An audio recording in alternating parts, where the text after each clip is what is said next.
كتاب جاءنا في دفتيه من الإعجاز ما امتدت قرون.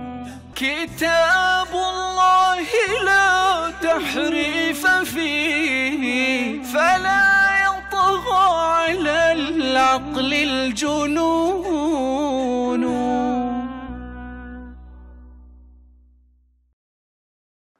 هل ورد نص عن علي رضي الله عنه قال فيه: أنا الخليفة بعد النبي فاتبعوني؟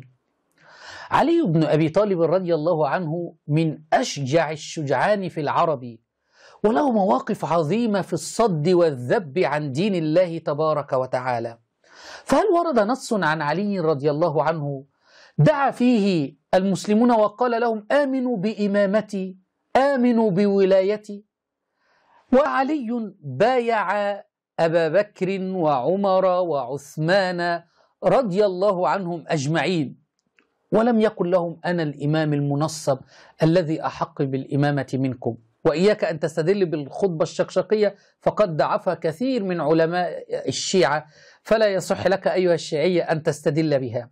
فإن قلت أنه لم يطالب بالإمامة لنفسه لأنه كان عاجز، فالعاجز لا يصلح أن يكون إمام، لأن جعفر الصادق عندك قال أن من علامات الإمام أنه أشجع الناس. وإن قلت أنه سكت، فالأولى أن تسكت كما سكت علي رضي الله عنه، لأنه سكت كان راضيا بخلافة أبي بكر وعمر وعثمان رضي الله عنهم أجمعين، وحشرنا الله في زمرتهم يوم القيامة. ها